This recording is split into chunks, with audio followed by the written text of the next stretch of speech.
অন্ধকার ঘুচিয়ে ঘরে এলো লক্ষ্মী। সদ্যজাত কন্যাকে রাজকীয় অভ্যর্থনা দাঁতন 1 নম্বর ব্লকের বড়া গ্রামের মাইতি পরিবারের। একবিংশ শতাব্দীতে দাঁড়িয়ে আমরা যখন নারী পুরুষের সমান অধিকারের কথা বলি, ঠিক তখনই সমাজের কোনো কোণ থেকে ভেসে আসে কন্যা সন্তানের প্রতি অবহেলার খবর। তবে এখন আমরা আপনাকে এমন এক দৃশ্য দেখাবো যা আপনার মন ভালো করে দেবে। প্রচলিত ধারার গালে থাপ্পড় মেরে সদ্যজাত একরত্তিকে ফুলের সাজে সাজানো গাড়িতে করে রাজকীয়ভাবে ঘরে ফিরিয়ে আনলো তার পরিবার। সে আর কেউ নয়, মাইতি পরিবারের নয়নের মণি শ্রী অর্ণা। নার্সিংহোমের গেটের সামনে দাঁড়িয়ে থাকা একটি গাড়ি, যা সাধারণ কোনো গাড়ি নয়, বরং রজনীগন্ধা আর গোলাপের সুগন্ধে মোড়া এক চলন্ত বাগান। অপেক্ষায় আছেন গর্বিত বাবা পুলক মাইতি এবং মা সুচিস্মিতা মাইতি।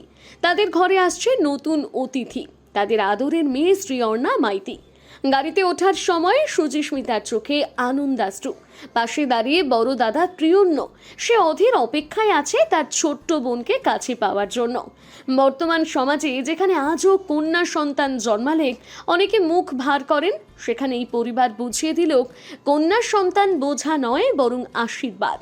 বাড়িতে পৌঁছতেই চলল এলাহি আয়োজন। সেখানে শ্রী অর্ণাকে স্বাগত জানাতে উপস্থিত ছিলেন তার দুই পরিবার। দাদু ডাক্তার প্রবোধচন্দ্র মাইতি এবং ঠাকুমা ইলা মাইতির চোখে মুখে তখন আভিজাত্য মেশানো গর্ব। নাতনিকে বরণ করে নিতে ভুল করেননি মামা দাদু কমল দত্ত এবং দিদিমা সোনালী দত্ত। এমনকি আদরের ভাগ্নির জন্য সবটুকু আয়োজন তদারকি করেছেন মামা শুভম দত্ত।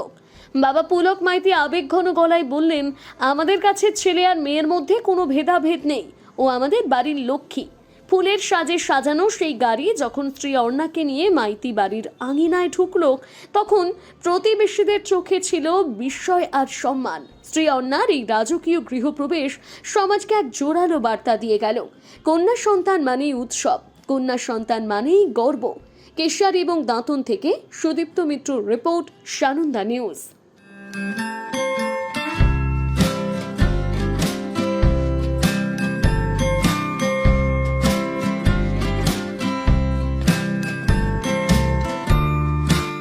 অ্যাকচুয়ালি বর্তমান সমাজে মেয়ে জন্ম হওয়া মানে সবাই ভাবে যে একটা কোনো একটা মানে খারাপ কোনো ব্যাপার হয়ে গেল, কোনো একটা সমস্যা দাঁড়িয়ে গেল। সেই মতো জায়গা থেকে দাঁড়িয়ে যে ছেলে হলে মনে হয় খুব ভালো হতো, বংশের মুখ উজ্জ্বল হতো, এইরকম একটা পরিস্থিতি ছিল। কিন্তু মেয়ে যে একটা সন্তান, সবাই তাকে সেটা না ভেবে অবহেলা করে।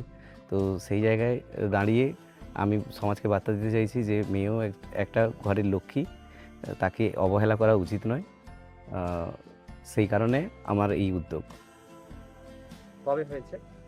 মেয়ে জন্ম হয়েছে 2 তারিখে। 2 তারিখ। বাড়ি কোথায়? আমার বাড়ি হচ্ছে বড়া, দাঁতন দাঁতন থানা। কি করেন আপনি? আমি পেশায় শিক্ষকতা করি। আপনার ওয়াইফ? House wife. উনি খুশি? হ্যাঁ, অবশ্যই। আমি আজকের এই উদ্যম নিয়েছি আমি, যে ও আমার নাতনি জন্মেছে।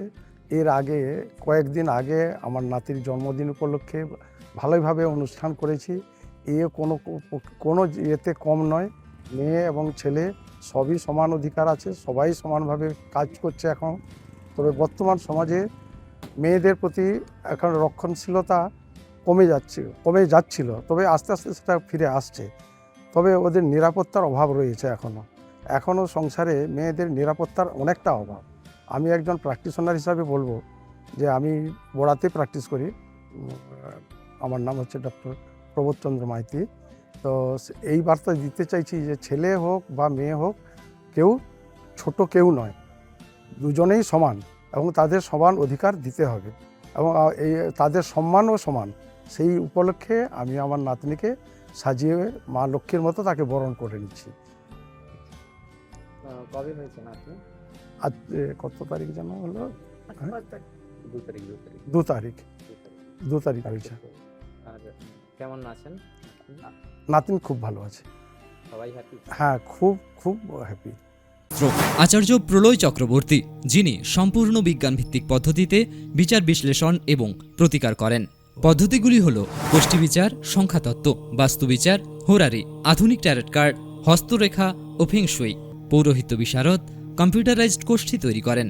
চেম্বার প্রতি বুধবার বেলদাতে, কেশিয়ারি মোড় শ্যাম হোমিও হলের নিকট, সকাল 10টা থেকে বিকেল 5টা এবং সোমবার ও শুক্রবার ঠাকুরচক বাসস্ট্যান্ডে বিকেল 3টে থেকে রাত্রি 8টা পর্যন্ত। এছাড়া বাড়িতেও চেম্বার করেন ঠাকুরচক হাই স্কুলের নিকট প্রত্যহ সকাল 9টা থেকে 11টা পর্যন্ত এবং বিকেল 3টে থেকে সন্ধে 6টা পর্যন্ত। এছাড়া প্রতি ইংরেজি মাসের প্রথম ও শেষ সপ্তাহে রবিবার সকাল 11টা থেকে 5টা পর্যন্ত জুনবলদা 9 নম্বর অঞ্চল অফিসের নিকট চম্পা স্টুডিও দ্বিতলে। কেশিয়ারি আপ্যায়ন লজ প্রতি ইংরেজি মাসের প্রথম ও শেষ সপ্তাহে শনিবার। নিজেকে আপডেট রাখতে ফলো করুন সানন্দা নিউজ।